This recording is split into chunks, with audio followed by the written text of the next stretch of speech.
everyone. Hello. Happy Friday. Okay, a couple of notes for you at the top.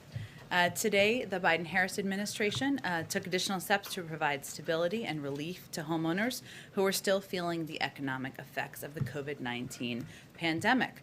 HUD, USDA, and the VA announced details to help people with government-backed mortgages stay in their homes through monthly payment reductions and potential loan modifications.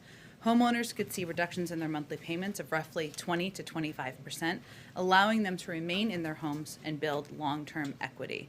We're working hard to get the word out to Americans who may benefit from these new programs, and thanks to the work of the Consumer Financial Protection Bureau and today's actions, most servicers of mortgages are required to provide borrowers information about these options. Homeowners can visit consumerfinance.gov/housing for up-to-date information and more details. Also would note on our delegation in Haiti, the presidential delegation is safe and accounted for in light of the reported shootings outside of the funeral. They're on their way back to the United States. We are deeply concerned about unrest in Haiti. In this critical moment, Haiti's leaders must come together to chart a united path that reflects the will of the Haitian people. We remain committed to supporting the people of Haiti in this challenging time. Also, a vaccine sharing update for you. We shipped a record number of doses to a record number of countries this week. 22 million doses went out to 23 countries, including Guatemala, Senegal, Zambia, Niger, Gambia, El Salvador, Honduras, the Central African Republic, Cameroon, Lesotho, Panama, Vietnam, Georgia, Pakistan, Tanzania, Mozambique, Benin, Morocco, Tajikistan, Colombia, Madagascar, Liberia, and Eswatini. Our teams across the government are working to get more and more doses out every day, but this was a record week for our efforts to provide supply to the global community. Finally, a week ahead, on Monday, the President will host an event in the Rose Garden to celebrate the 31st anniversary of the Americans with Disabilities Act, which the President proudly co-sponsored as a senator. While we have much work to do to realize the full aspiration of the ADA, our country has made progress toward its goals of equality of opportunity, full participation, self-sufficiency, and respect for the 61 million Americans with disabilities. Also Monday, the President will welcome the Prime Minister of Iraq to the White House. The Prime Minister's visit will highlight the strategic partnership between the United States and Iraq and advance bilateral cooperation under the Strategic Framework Agreement. The visit will also focus on key areas of shared interest, including through education, health, cultural, economic, energy, and climate initiatives. President Biden looks forward to strengthening bilateral cooperation with Iraq on political, economic, and security issues, including joint efforts to ensure the enduring defeat of ISIS. On Wednesday, the President will travel to Pennsylvania and in the Lehigh Valley area, where he will emphasize the importance of American manufacturing, buying products made in America, and supporting good-paying jobs for American workers. We'll have more details for you over the weekend as things get finalized. Josh, why don't you kick us off? Thanks, Jen. Two subject areas. First, an AP/NYC survey found that 45% of the unvaccinated say they will definitely not get vaccinated. Another 35% say they probably won't get vaccinated. Why does this opposition still exist after all the public outreach? And should more governments and employers mandate vaccinations? Well, Josh, I think let's take a step back first. In December, before the president took office, the percentage of Americans willing to get a shot was in the 30s. Today, over 68% of adult Americans have taken a shot. So what that shows you is that in a relatively short period of time, we've been able to influence a whole lot of people to change their mind, to take action, get a shot, save their lives and the lives of people around them. I'd also note that we've seen some encouraging data over the last couple of weeks. The 5 states with the highest case rates, Arkansas, Florida, Louisiana, Missouri, and Nevada, had a higher rate of people getting newly vaccinated compared to the national average. That is a good sign. This is the second week in a row. I noted this last week. Finally, in the past 10 days, more than 5.2 million Americans have gotten a shot. Now, there will be institutions, there will be private sector companies and others who make decisions about how to keep their communities safe. That's certainly appropriate, but I would just note that we're going to continue our efforts to go community by community, case by case, to convey the accurate information about the efficacy of vaccines. Gotcha. Secondly, the Taliban has said that as a condition for peace in Afghanistan, Ashraf Ghani has to be removed as president and a new negotiated government formed. Does the administration believe that that's in the best interest of the Afghan people and U.S. national security? Well, first, the president and the administration supports the leadership of the Afghan people, including Ashraf Ghani. The president was scheduled to speak with him today, I believe, and I don't believe there's a readout that's come out about that call quite yet. It may while we're speaking here. I would note that there are ongoing political negotiations and discussions that we certainly support between Afghan leaders, members of the Afghan government, and the Taliban. And we believe a political solution is the only outcome to lasting peace in Afghanistan. But we will continue to provide support to the government in the form of humanitarian support, security support, training, and we will also continue to encourage them to take a leading role in defending and protecting their own people. Go ahead. Thanks, Jen. Alabama's Republican governor says it is time to start blaming the unvaccinated folk who are letting us down. What do you think about that take? Should the administration be taking a sharper tone against unvaccinated people for putting vaccinated people at risk? Well, I don't think our role is to place blame, but what we can do is provide accurate information to people who are not yet vaccinated about the risks they are incurring, not only on themselves, but also the people around them. And well, if you are a young person, you may think you are Superman or Superwoman and immune from getting the virus. That is not true. That is not accurate. You can get very sick. You can die from the virus. You can also make your grandparents sick and your parents sick. That is factual information. We're not here to place blame or threats. We're here to provide accurate information. She says that she doesn't know what else she can do at this point, that she's hit a brick wall with trying to convince people to get vaccinated. Is that a sign that perhaps the federal government should step in and issue mandates? And if not, are you putting the needs of unvaccinated people ahead of the needs of vaccinated people? Well, I think the question here, one, that's not the role of the federal government. That is the role that institutions, private sector entities, and others may take. That certainly is appropriate. Also, local communities are going to take steps they need to take in order to protect people in their communities. I will say we understand her frustration, and we understand the frustration of leaders out there and public voices who are trying to say the right thing, advocate for the efficacy of the virus, save people in their communities. What our role is, and what we are going to continue to do, is make the vaccine available. We're going to continue to work in partnership to fight misinformation, and we're going to continue to advocate and work in partnership with local officials and trusted voices to get the word out. And is there something to be learned from our neighbors to the north, Canada? They got a much slower start. They didn't have nearly as many vaccines as we did early on, and yet now they've shot past us, and 70% of their population is at least partially vaccinated. What's the difference between the two countries? What can we learn from their experience? Well, first, I would say 162 million Americans are now vaccinated. That certainly is a positive step. We're the first to say, and we have long said, that that's not enough. We need to ensure more people and more communities are vaccinated.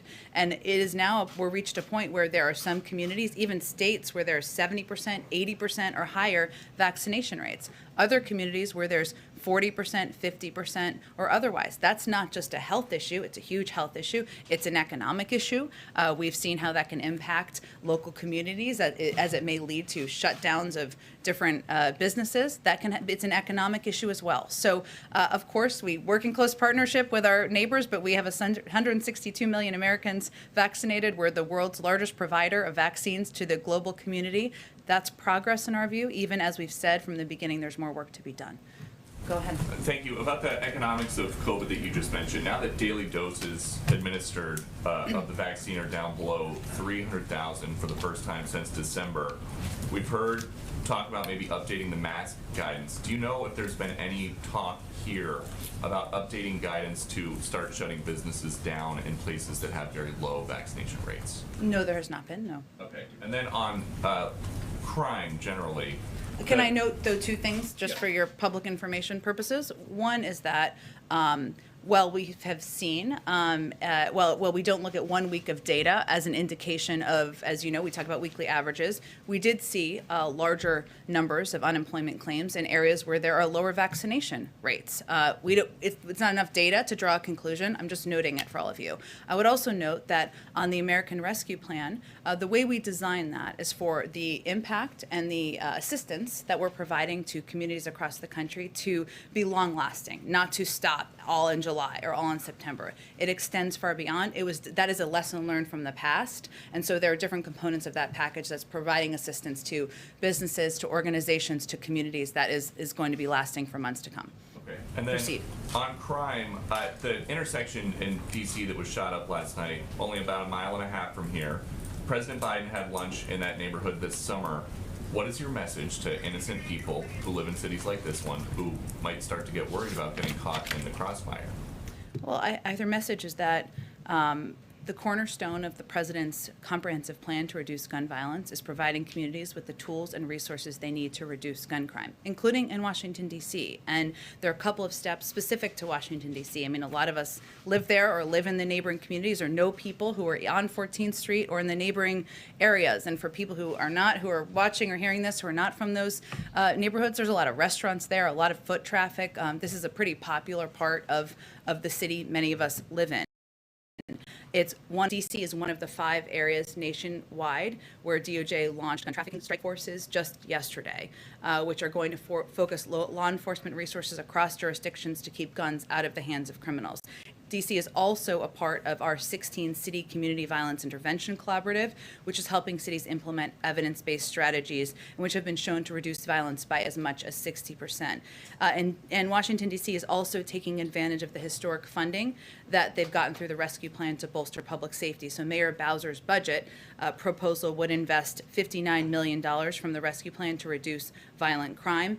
It would add 100 new slots to the cadet program and add $14 million for youth safety initiatives. So we're certainly seeing this and feeling this even in our community here, and it is one of the cities that DOJ is focused on. And you just mentioned the White House is working with DC as part of this collaborative, but just in the last week and a half or so since the mayor of DC was here, a 6-year-old girl was shot and killed. A Nationals game had to be evacuated, and then there's this incident last night where diners are diving for cover. So at what point would the president maybe reconsider his strategy?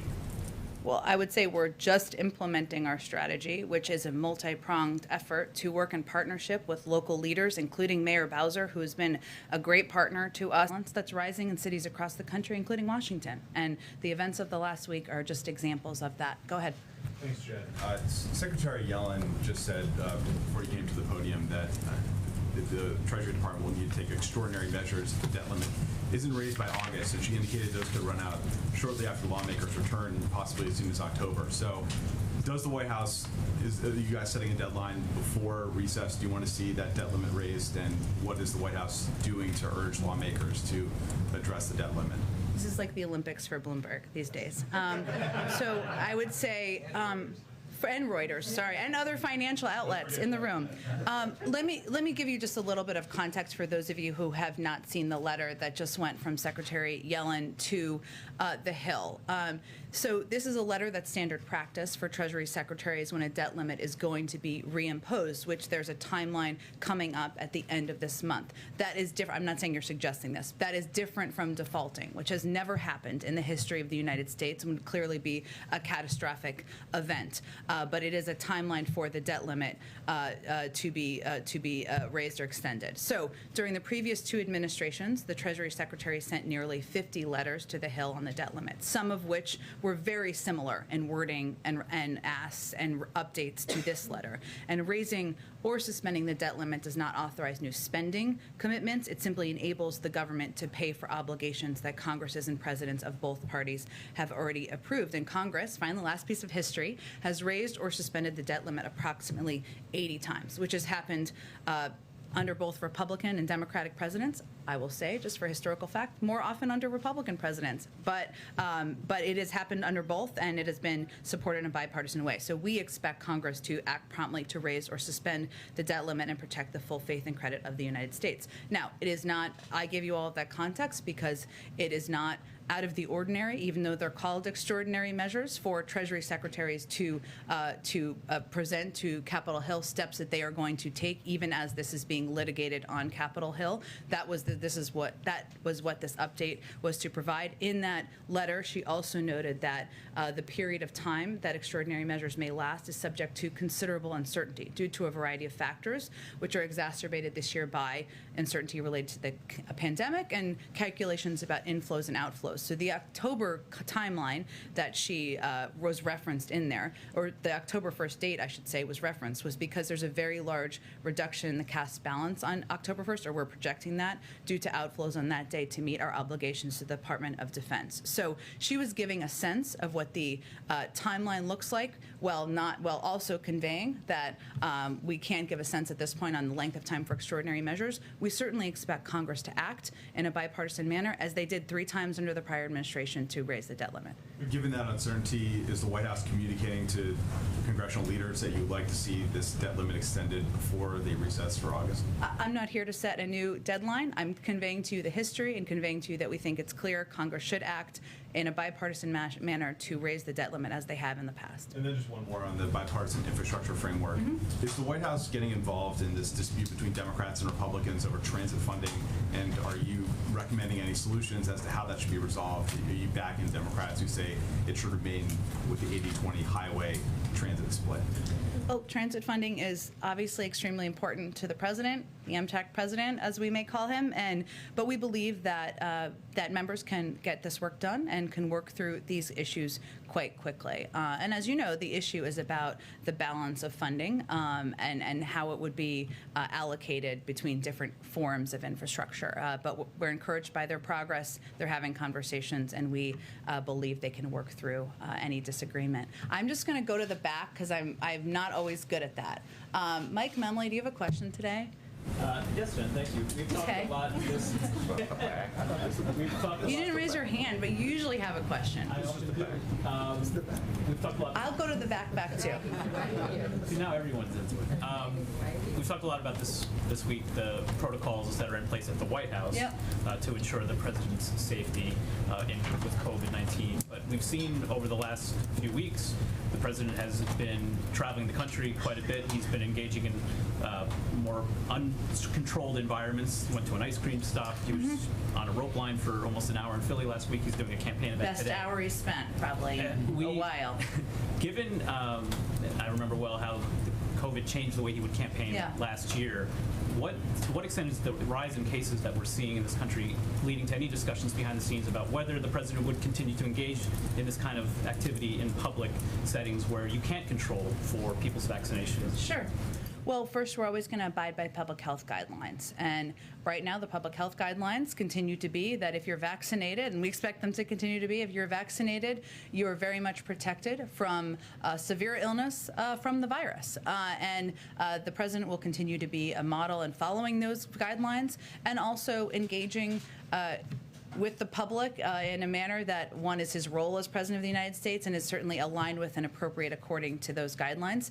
As you all know, he has an event later this evening with future governor, maybe former governor Terry McAuliffe in Virginia, where he will be certainly engaging with people and with people of Virginia who are making decisions about their future leadership.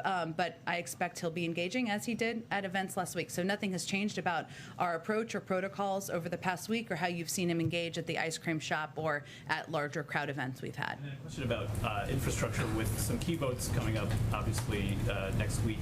Again, we've seen the president not necessarily engaging in the kind of meetings at the White House with lawmakers on this specific set of proposals in the way we have earlier on in the process. He's been meeting more with outside stakeholders. It seems like there's an outside-in pressure campaign. But can you give us an update on what his specific conversations might be with lawmakers involved in this process? We haven't really heard much about that. He has had a range of conversations with lawmakers over the phone, and he's always conveyed to his team that if it would be helpful to bring members down here, as he has continued to do, he's always happy to do that. The door to the Oval Office is always open, and he is available and will be through the course of the weekend, but also through the coming pivotal weeks as we work to get the infrastructure package across the finish line in the Senate and also the reconciliation bill moving forward. Okay, we're going to go all the way to the very back. Todd Gilman, I see you somewhere there. Thank you, Jen. The Texas Democrats who broke quorum from the legislature they're about halfway through their 1-month quorum break. They've been trying really hard to get into a meeting, even if it's a Zoom meeting with the president. Is he going to meet with them? Is he specifically not meeting with them because of fears that they are spreading COVID? No, the vice president, who is leading our voting rights effort and our voting rights movement we're building across the country, met with these lawmakers last week, as you well know, and the president is very proud of their activism, their vocal support and advocacy for voting rights, but I don't have any meetings scheduled for him. In a kind of similar vein regarding COVID, will the First Lady be quarantined away from the president when she gets back from Japan? The First Lady will follow all public health guidelines. I don't believe that's part of the protocols. All right, let's go, let's see, to the middle here. I'm just jumping around today because, trying better. Go ahead. Thanks, Jen. Does the White House have a reaction to Mississippi's decision to ask the Supreme Court to overturn Roe v. Wade? Well, certainly we are we are supporters, the president is a supporter of preserving Roe v. Wade. That is our position. In terms of a legal reaction, I would point you to the Department of Justice. Let's go to you, Patsy. Go ahead. Thank you, Jen. I have a question on China. China just announced sanctions against 6 individuals and an entity in the U.S. in retaliation to the sanctions imposed by the Biden administration on Chinese officials over Hong Kong. Do you think that this announcement will complicate or impact any plans for Deputy Secretary of State Wendy Sherman's visit to Tianjin? And is the administration concerned on the escalating sanctions, a potential escalating sanctions war? Well, first, I'm not aware of any changes to her planned trip, and certainly we discuss not only areas where we agree, but areas where we disagree when we have engagements in diplomatic meetings. In terms of the sanctions, we are aware, of course, of the reports that the PRC has imposed sanctions on several individuals and NGOs, including at least one official from the previous administration.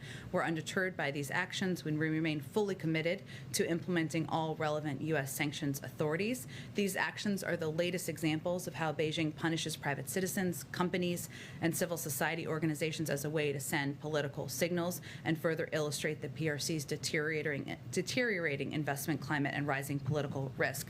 These actions would follow the baseless sanctioning in March of 2 commissioners from the U.S. Commission on International Religious Freedom, the PRC's January sanctions on 28 U.S. officials, and their July 2020 sanctions on U.S. officials and organizations promoting democracy and human rights around the world.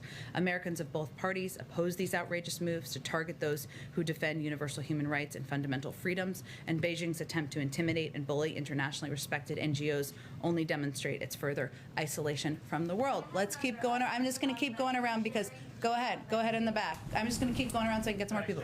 On vaccines, you've been asked about the travel restrictions for international travelers before, but I'm going to try something different. Would the president drop those restrictions if airlines adopted vaccine passports or vaccine mandates? I know you've, sort of encouraged businesses to take steps to get everyone vaccinated that they possibly can. I would say first that there are ongoing working groups that are having discussions about how to hopefully move forward to a point where there is international travel and is returning, something we would all like to see, not just for tourism, but for families to be reunited. There are a range of topics in those discussions that are ongoing. The president receives regular briefings on them, but we rely on public health and medical advice on when we're going to determine changes to be made. Has the president continued engaging with Chancellor Merkel on this subject? I know they talked about that at the bilateral press conference the other week. That was raised. He has not had another follow-up conversation with her since that point in time. Why don't I go to the young man next to you? Thanks, Jen. A lot of parents are concerned about the coming school year. What's the White House doing to sort of make sure that we're not doing remote learning again nationwide?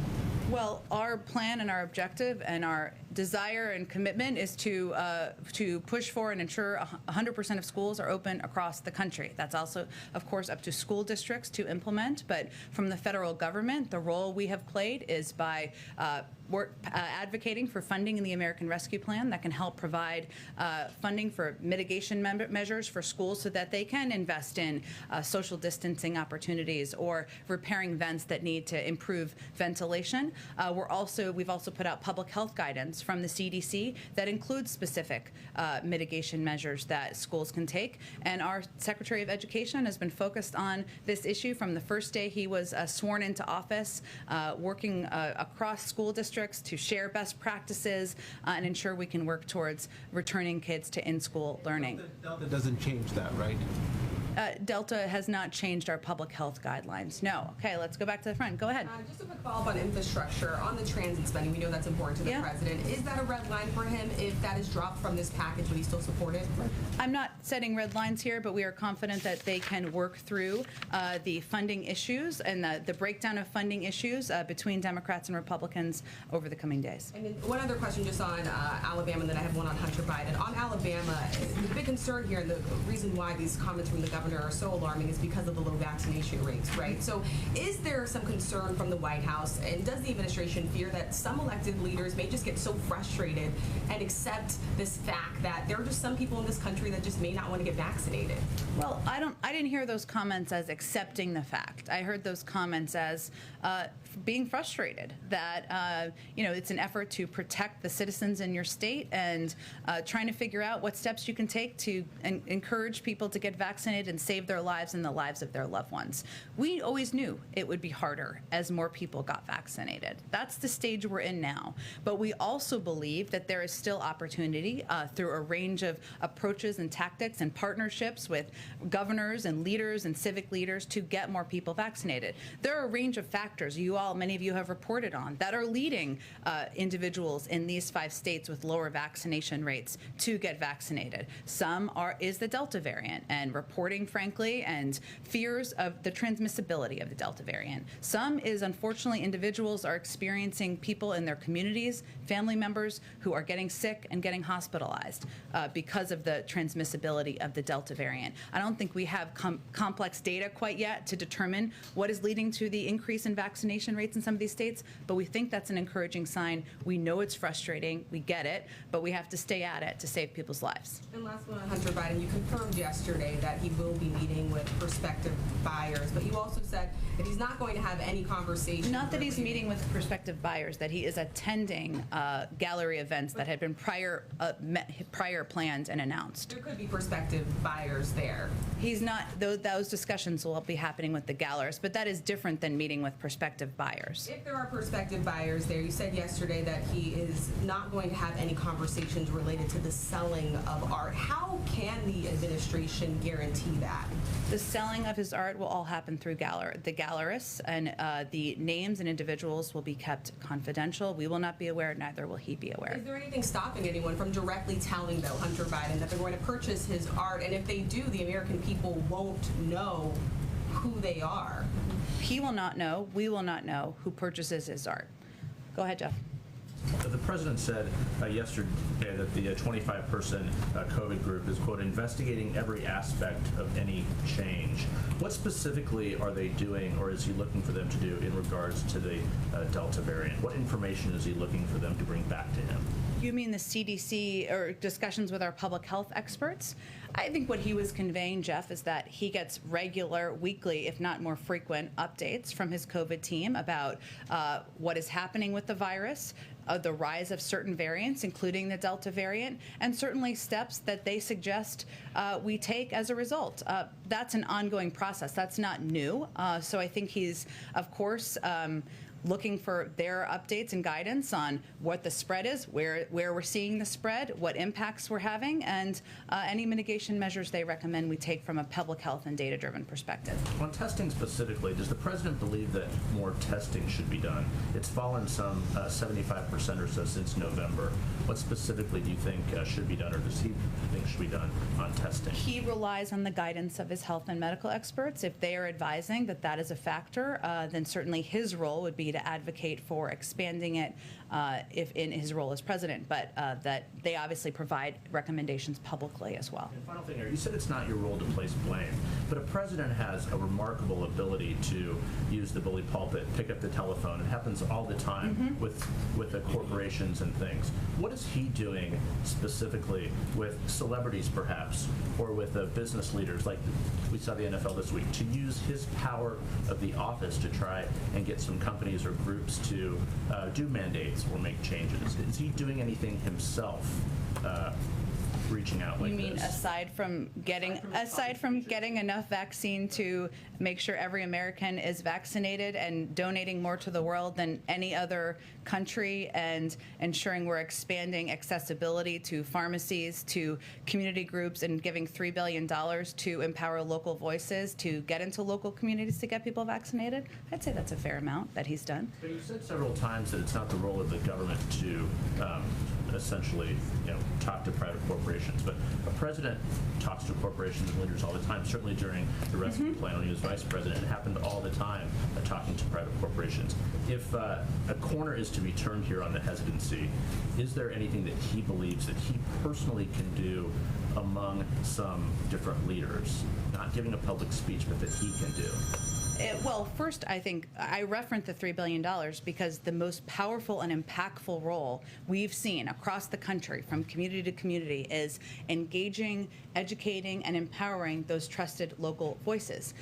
We know the president, the vice president, Olivia Rodrigo, who we're very grateful to, and others have been out there advocating for the efficacy of the vaccine, and we're hopeful that's effective. And it can be, and he'll continue to do that. And we'll continue to look to partner with more voices and more creative, well-known individuals to elevate the issue of vaccine, of the effectiveness of the vaccine. But we've seen that actually local voices, people you may not know, who may not have a Twitter following, are actually the most powerful people in this fight, and we'll continue to empower and fund those efforts.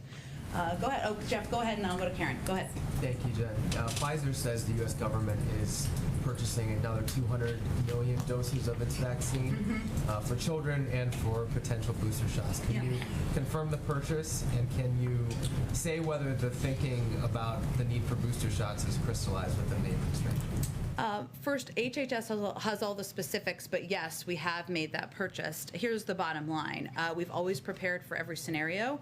The federal government is exercising an option in its contract with Pfizer to purchase these 200 million doses of the Pfizer vaccine to be delivered between the fall of 2021 and the spring of 2022 to prepare for future vaccination needs, including, as you referenced, Jeff, vaccines for children under 12 and possible booster shots if studies show they are necessary. I will note, I have said from the podium many times that we were like Boy Scouts and Girl Scouts, and we were going to prepare for every contingency. That's the job of the federal government, right, to ensure we have maximum flexibility.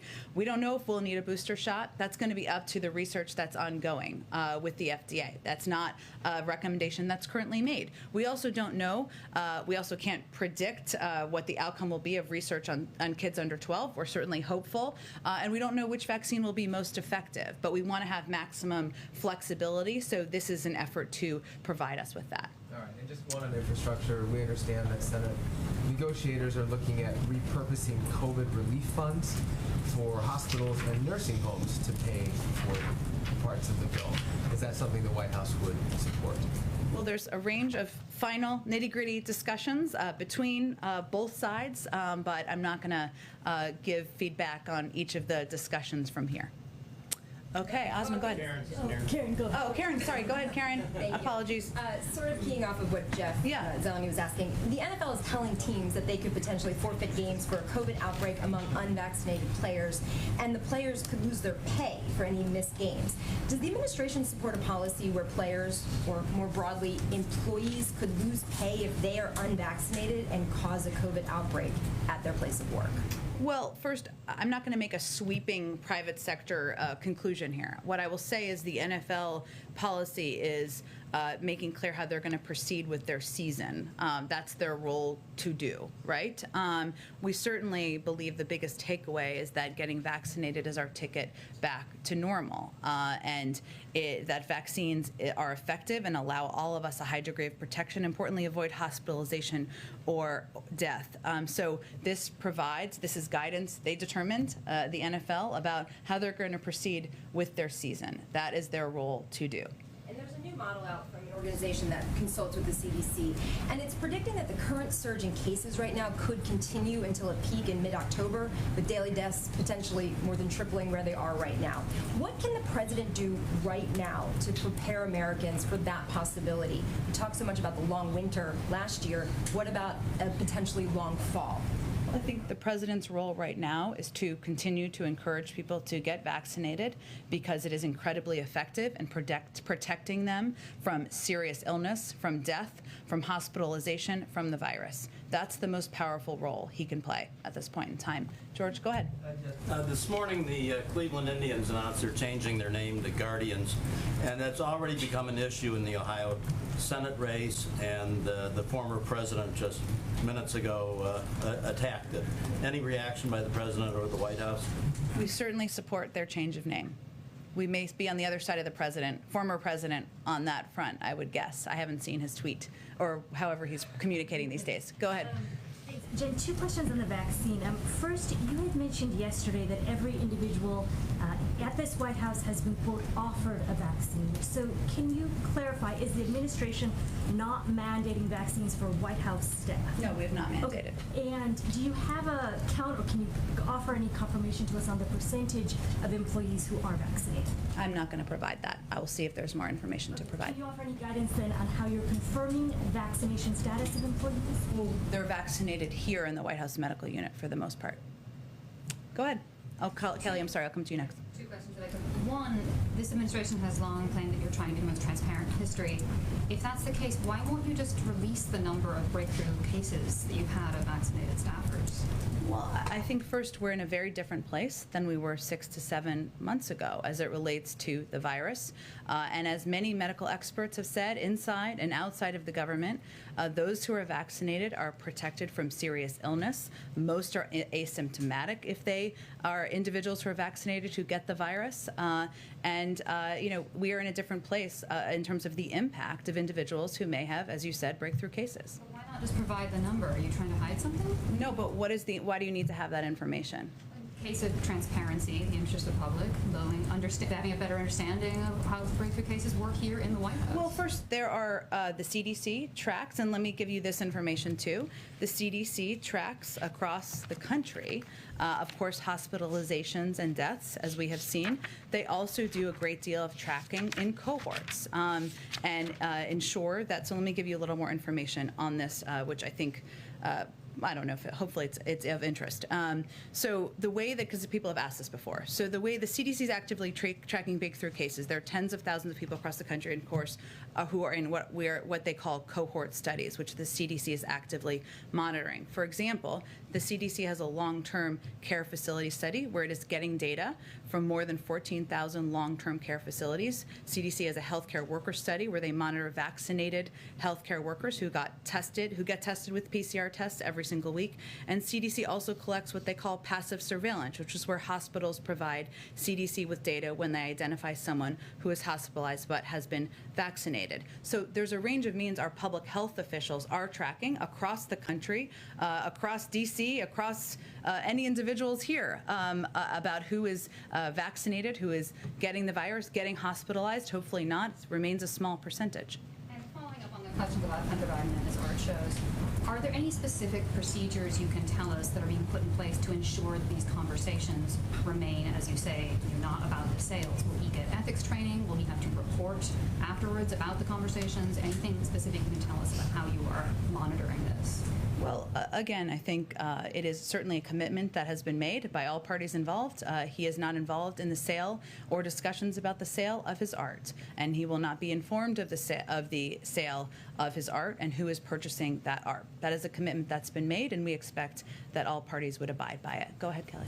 I wanted to ask about the CDC tracking because, and you gave us some information just now, but as of May 1st, they stopped tracking breakthrough cases that did not result in hospitalization or death, with the exception of those kinds of tests that you just described.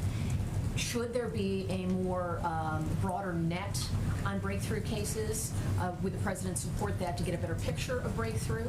And those White House employees, staff, EOP on the campus in any capacity who are not vaccinated, are they working here or are they working from home? Well, any individual who has chosen not to be vaccinated, same as in the press corps, the public health guidance is to wear a mask. That is the public health guidance that's provided to employees as well.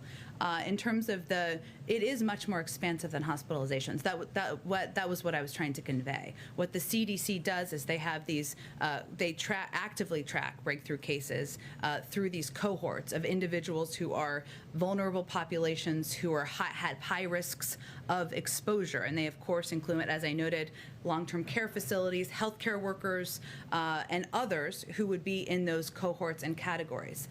I would also note that because the vast majority of individuals who are vaccinated who get test positive for COVID may be asymptomatic or have moderate or minimal cases, those are cases we may not know. About, right? The CDC says as of May 1st they stopped tracking breakthrough cases that don't result in hospitalization. They do track through these cohorts, which is a large swath of people who would be vulnerable or on the front lines of exposure. My periodic question, it's now past 6 months. When can we expect to know about a physical exam for the president, and what are the plans for that? There is absolutely, he will have a physical exam. Absolutely, you will know about the physical exam. I don't have a date for you at this point in time, and I expect you will continue to ask as you should. Go ahead. And thank you. This is sort of a rhetorical question following on vaccinations. Okay. It is a shame that people have to get very sick and some people have to die in order to increase the vaccination rate in many parts of this country. But isn't that, I guess, a logical order of how this would play out? Or is there a political component to it, do you think? I'm not sure I'm following your question. Try again. Tell me more about what you're looking for. Standard practice that people, if more people are getting sick in a certain area, that the people in that area who are unvaccinated would say, gee, I really need to go get vaccinated. Isn't that a logical order for this, or is there a political component, do you think, that has kept people away from being vaccinated? Look, I think there are a range of reasons we've seen across the country why individuals have not yet been vaccinated. Some of it is misinformation, a large amount in our view. Some of it is fear. Some of it is they may feel time. Some of it is they're young and they feel they're Superman or Superwoman and they're not going to get sick. That shouldn't be. We don't want that to be the order of events. It shouldn't be that someone should have to know a neighbor who gets sick and hospitalized to motivate them to go to a hospital, to go to get vaccinated. We don't want that to be the case. We have seen anecdotally and through all of your reporting that has been the case in some communities, but certainly our objective is to communicate to people this is not a political issue, it is not a partisan issue, this is about protecting lives. The virus does not discriminate between political party affiliation. Go ahead. The White House noted yesterday that 40% of cases are coming from 3 states with low vaccination rates, Florida, Texas, and Missouri. All 3 of those states have governors who in recent weeks have criticized the White House's strategy. One of them is even fundraising off of it, as you are probably aware. What's being done to engage those governors, come up with a common message, common strategy to try and be one team with those governors in terms of fighting this virus? Well, I would say first our public health experts work with governors from across the country and work with local health officials from across the country in all of these states, especially the ones at this point in time where there are lower vaccination rates and we're seeing the Delta variant spread. And this is one of the reasons we rely so much on, hold on, I'm going to sneeze. Okay, hold on. Okay, maybe we'll come back. This is why, sorry, it was a little bit of a lead-in. This is why we rely on local messengers and why we we rely on trusted voices, because whether it's the President of the United States or the governor, sometimes those aren't the people you trust. Sometimes that is too political or partisan for people. We understand that. That's why we rely on and we're funding and empowering local trusted voices who aren't seen through a political prism. And then on the West Coast right now, we're seeing wildfires in Oregon and Northern California. What steps is the administration taking to combat the current fires and also prevent additional fires this summer? Well, I appreciate you asking about this, because I know this has gotten a lot of attention across the country, and we just haven't talked about it a lot. There's so much going on. One, the president receives regular reports on the wildfire situation. He's quite focused on it. As I think you're probably aware, but others may not be, the national wildland fire preparedness level is at a 5, which is the highest level due to significant fire activity. And as of today, 2.5 million acres have burned across the United States. In the past 2 weeks alone, the number of large uncontained fires across the United States has increased by nearly 90%. So right now what we're doing, one, the president's very focused on this and wants regular updates. He's regularly met with Western governors, and I expect he'll do that again soon. The FEMA administrator is visiting Idaho, Oregon, and California this week to meet with state, federal, and tribal partners and emergency groups about the worsening wildfire situation, to coordinate response efforts and discuss how the regions are addressing climate change and ongoing resilience work. We are also closely coordinating with officials on the front lines to provide federal assistance as needed, including by recently approving fire management assistance grants for fire departments in Oregon, California, and Washington, which are where there's the collective threat to homes and major communities. And we are also continuing to monitor these fires from here. Again, the president receives regular updates, and he's quite focused on this. Go ahead.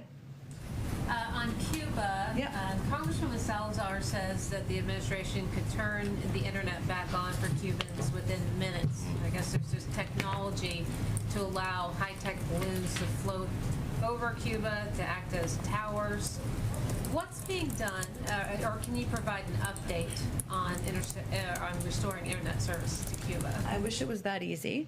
We are exploring a range of options. We are quite focused and interested in restoring internet access to the people of Cuba, which we absolutely believe and agree, I would say, would provide information, would allow individuals to communicate, and we feel if we can get it done, that would be a great step forward and beneficial to the people of Cuba. Go ahead. Thank you, ma'am.